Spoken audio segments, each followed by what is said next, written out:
Ano nga bang mas mainam? Mag-empleyado o magnegosyo? Nai-curious ka nga ba o naguguluhan kung mas maganda nga bang magnegosyo kaysa mag-empleyado? Pues, nahanap mo na ang video para sa'yo. Kaya tapusin mo ang video ito para magkaroon ka ng idea at maliwanagan ka kung alin landas nga ba ang para sa'yo. Dito, hindi porket interest natin ang pagninegosyo ay pabor na kaagad tayo sa pagninegosyo. Hindi po ganun. Hindi po tayo bias. Titignan natin ang side ng bawat isa. Alright, let's get it! Maraming nagsasabi na mas mainam daw magsimula ng negosyo kaysa magtrabaho. Pinagdidiinan nila na sa pagninegosyo ka raw yayaman at hindi sa pag-iempleyado. Sinasabi pa nila na wala naman daw yung mayamang empleyado. Bulag bang mga to? Nagbulag-bulagan lang. Ang daming ang mayayamang empleyado dyan eh. Pero ang mga nagsasabi lang naman ng mga ganon ay yung mga taong gusto ka lang bentahan. Pustahan tayo, yung mga naririnig mo nang nagsabi ng mga ganyan ay sila yung mga taong nagbebenta ng mga bulok na produkto o mga sistemang income generating kuno na pag binili mo, mag-i-entrepreneur ka daw at kikita ka ng passive income na kahit hindi ka nag-i-invite at nagbebenta. Walang entrepreneur na hindi nagbebenta. Tandaan mo yan. O kung ano-ano pang mga product na nangangakong yayaman ka daw instantly. Yung tinatawag nilang get rich, quick rich. Quick rich, get rich. Quick rich, get rich. Quick rich, get rich. Get rich, quick rich. Basta ganun. Basta yung quick rich na yan. Alam nyo na yan. Pero binibihisan na nila yan ngayon. Alam kasi nila na alam na ng mga tao kung ano yung tinatawag na quick rich na yan.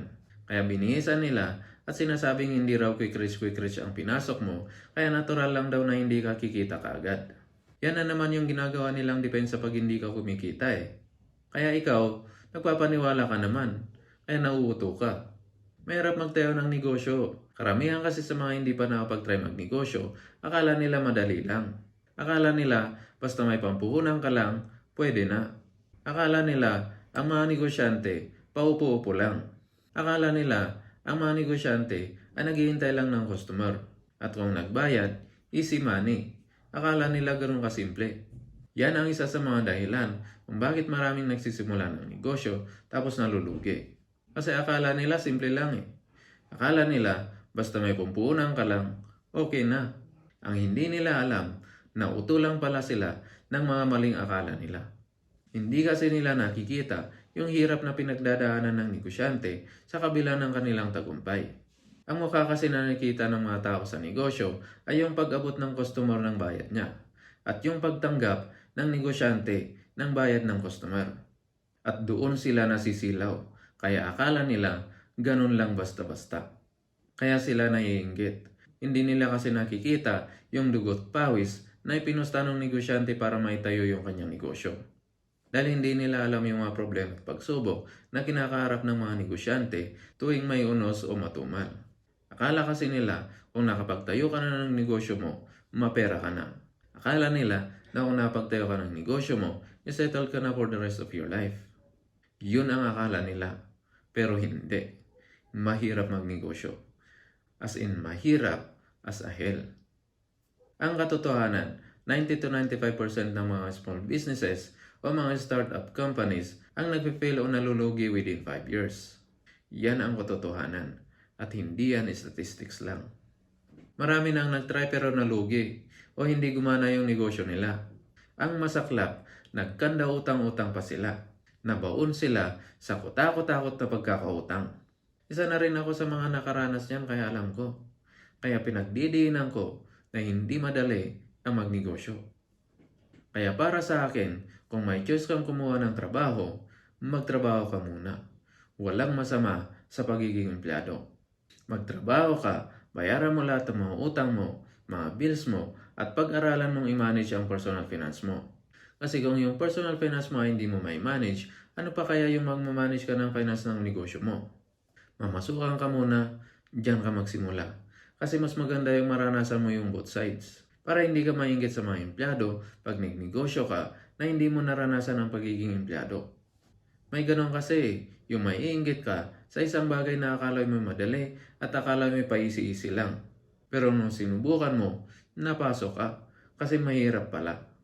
Pero pag wala kang choice, hindi ka makakuha ng trabaho, huwag ka na mag-inarte, magnegosyo ka na at pagbutihin mo ang pagninegosyo mo. Huwag kang magpapaniwala sa mga taong sinisiraan ang pagiging empleyado para pagdiin ng the best daw ang pagninegosyo. Dahil dito ka daw yayaman, kaya sinasabing wala daw yung mayamang empleyado. Alam naman nating lahat na maraming mayayamang empleyado eh. Kaya lang naman nila sinasabi yun dahil gusto ka nilang bentahan ng kung ano-anong mga sistema kuno.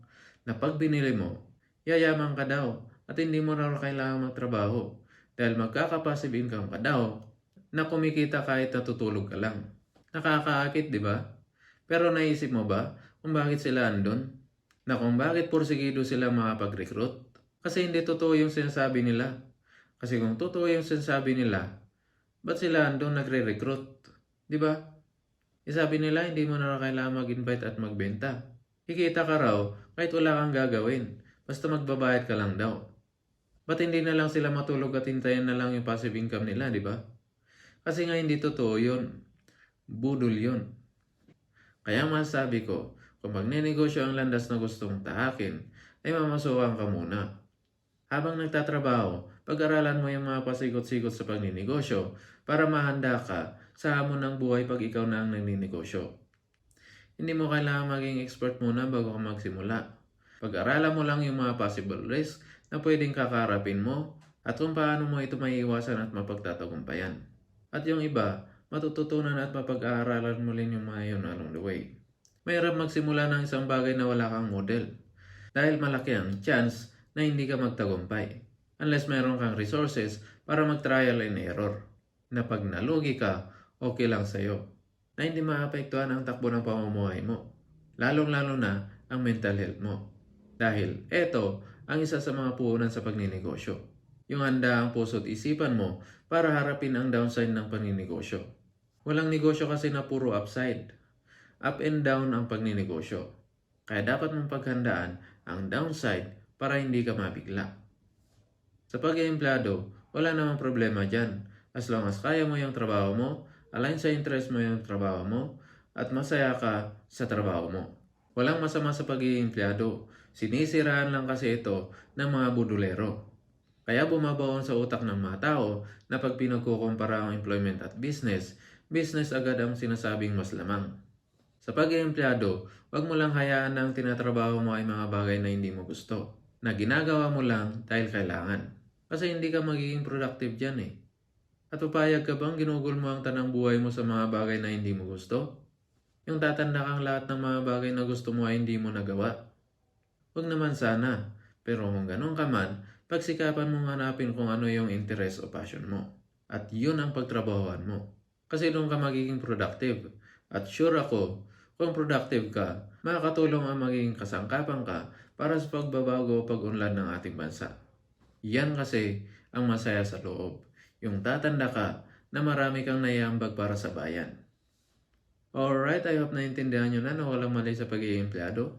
At naiintindihan nyo na kung bakit sa pagiging empleyado tayo dapat magsimula.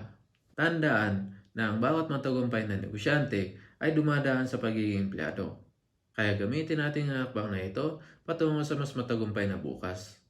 Alright, kung may natutunan ka sa video ito, isang bagsak ng like naman dyan. At kung interesado ka sa mga ganitong topic, i-click mo na yung subscribe button dyan sa iba para maging updated ka sa susunod pa nating mga video. Alright, wish you success sa pagninegosyo. Bye!